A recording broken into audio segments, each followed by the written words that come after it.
Well, all right, welcome back. Thanks for watching. Hit that subscribe button, please, and thumb the video up.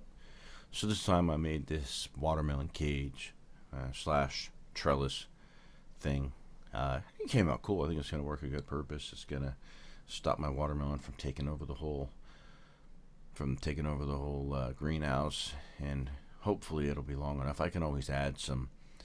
I actually yesterday went and added some rabbit wire into the back. I think it's 2x4 inch wire across the back, and gives it more places to climb on in the beginning stages as it gets bigger. And here's a time lapse of me building it. It's pretty straightforward. I used 1/4 inch steel tubing.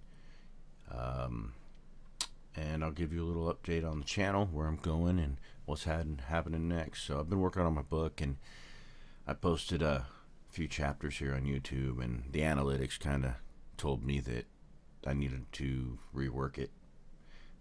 So it was a pretty handy little tool to be able to see how much of my book people are listening to. So I've been working on the book again, and when it's done, I'll let you know. Next, I did get a new CNC machine. I got the Shark HD5. I only got the short bed this time.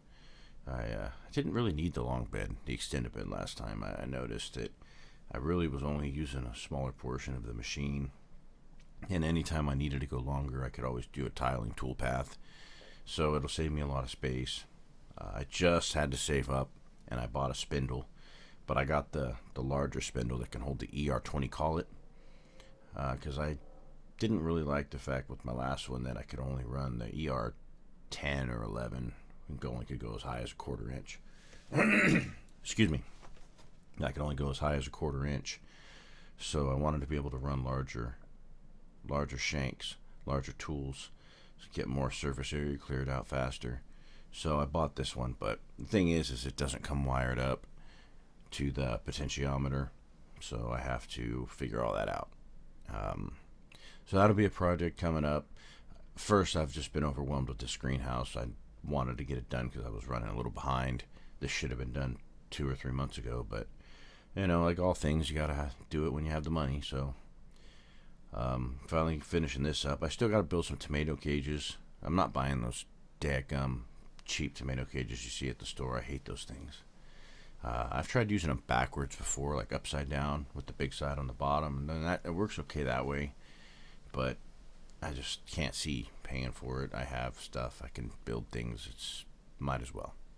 So I'll keep you guys posted on that. And then next after that will be the CNC. First it'll be the spindle. I'll probably do a video setting the machine up first, and then working on the spindle, because right now it's just sitting on the floor. It's not even in place. And then after that, there's going to be some front yard work I have here. I'm staying with my mom at the moment, helping her out around the house and saving some money. I want to try to buy some rental properties. I've been investing in some stocks and enjoying the boom of the airlines and Boeing. So that's been nice. Maybe I'll do a few videos on my Weeble trading. It's really cool. I've had a great time with it. I've tried to trade some penny stocks in the past and little OTC stocks, and all I did was lose money, and it was so frustrating. It was a lot of fun when you had one that hit, but more often than not, any amount of money you won when they hit, you lost on the ones trying to chase it. So I decided this time I'm only going to play the large blue chips, Boeing and Facebook and Amazon, and I can't really day trade, because you're limited on how much you can buy and sell. And so if this is something you guys are interested in, I have a little tiny bit of knowledge on the subject, but I'm by no means what you would call a day trader or anything. But I'm just looking at it this way. This is my main philosophy when it comes to trading: is invest in profitable businesses that won't go bankrupt. That way, if they do take a turn back when you invest in them, your money's still safe, and however many months down the road, they're going to come back and you're going to still have your money. That's how I'm looking at it. Instead of trying to get rich quick on the next whatever big boom in a penny stock, because you're never going to find it. Good luck. I'm just going to invest in the big boys, the pride and proven, and just roll like that, and And hopefully I can save up enough to get some rental properties and renovations and maybe house flips, and I'll turn in some videos on that. But after the CNC, I'm going to do a go-kart build. My son's had a go-kart chassis for probably a year now, and I haven't done anything with it. So now that I'm having a little bit extra money, I'm going to go ahead and get that thing built for him while he's still old enough to, or before he's too old to actually enjoy a little go-kart. He's already going to be 12 years old in August.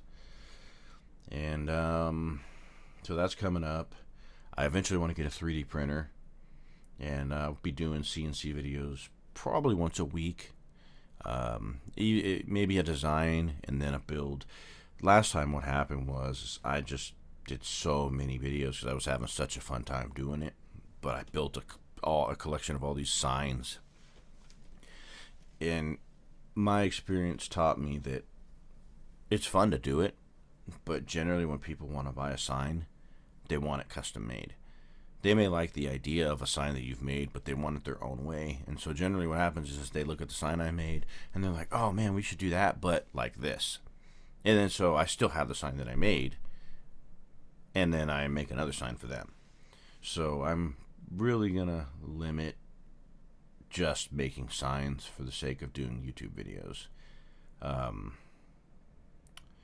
Just because I don't have the space to get congested with 50 or 60 extra signs that I'm probably never going to sell. So that's going to be the deal with that. But I'll do a lot of design videos on VCarve Pro because I got to remember how to use that daggum program. It's been almost 2 years now. And like I said, then the go-kart build, there's going to be some welding stuff. I still have all that epoxy that I bought, so I'll probably do something with that in the future. And then there's going to be weekly greenhouse updates. So I think we're going to do at least 2 videos a week. One on the greenhouse and one with some kind of CNC or welding, some type of construction video.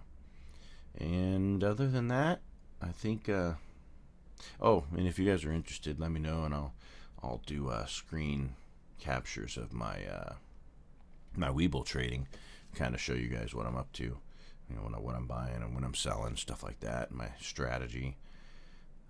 But like I said, I'm not giving advice, so don't ask me what stock you should buy or whatever, because I'm not responsible for your addiction or you losing money. That's on you. I'm responsible for my own actions. You're responsible for yours. But if you guys are interested, I'll definitely do videos showing what I do. Like I said, it's pretty simple. My strategy is just to invest in profitable businesses. I'm not trying to find the next Nike. I'm not trying to find the next Amazon or Google. I'm just tried and proven commodities and just betting on them when they're hot. I don't want to try to guess when the bottom is and when they're going to turn around. I want to bet them while they're hot and just catch them at the top. Anyway, so I hope you like my greenhouse here, and I hope you like the watermelon cage that I built. Here's some of my some of my plants as they've been in there for a week now. And I'll do another video update here in the next week. And the lettuce is already sprouting. That whole area is covered in sprouts now, so I'll do another video here in a few days to show you guys what it looks like now. Anyways, well, I hope you enjoyed the video and have a wonderful day. Till next video, I'm out.